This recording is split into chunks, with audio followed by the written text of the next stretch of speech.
ఈ కుండ చూసారా? ప్రతి సంవత్సరం ఎండాకాలం రాగి జావ చేయటానికి వాడతాను.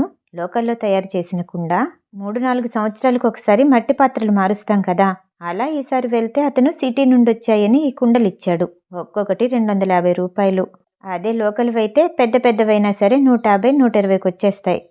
మీకు రాగి జావ కుండని చెప్పాను కదా! అది తీసుకొని 11 సంవత్సరాలవుతుంది. ఎండాకాలం ఒకటే కాబట్టి అలా వాడుతూ ఉన్నాను. ఈ 2 పోయిన సంవత్సరం తీసుకున్నాను. ఫస్ట్ నల్లది తీసుకున్నాను. అది చిట్లిపోయిందని ఎర్రది తీసుకున్నాను. నిజానికి చారుల్లాంటివి, పులుసుల్లాంటివి చేసినప్పుడు లోకల్లో తయారు చేసిన కుండలైతే చిట్లవు. ఇవైతే ఉట్టిగే చిట్లిపోయాయి. సరే జొన్న పేలాలో, మినువులో వేయించుకోవడానికి పనికొస్తుందని అలా ఉంచేశాను. అయితే ఒక సొల్యూషన్ దొరికింది.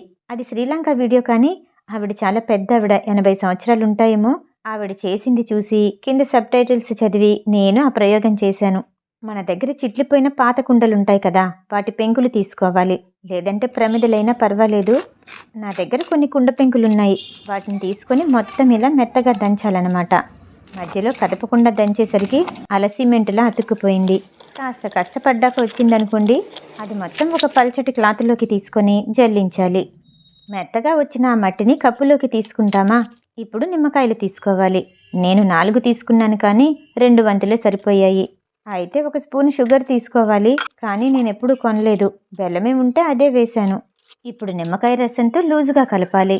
మనం తయారు చేసిన మిశ్రమాన్ని పాత్ర లోపల ఒక పూతలా పూయాలి.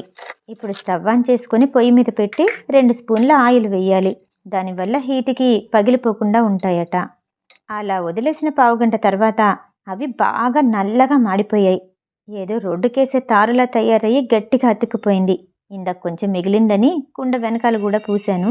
పూర్తిగా చల్లారిన తర్వాత శుభ్రంగా కడిగి నీళ్లు పోసి టెస్ట్ చేశాను.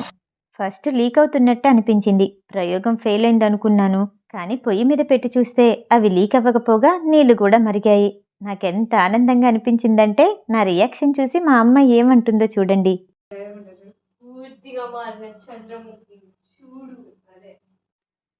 ఆ రాత్రంతా నీళ్ళల్లో నానపెట్టేసి ఉదయం లెగిసి ఆనపకాయ పులుసు కూడా చేసేశాను. ఎలాంటి మాడు వాసన వాటికి అంటటం కానీ, ఆ మాడినవి ఊడి రావటం కానీ అవ్వలేదు.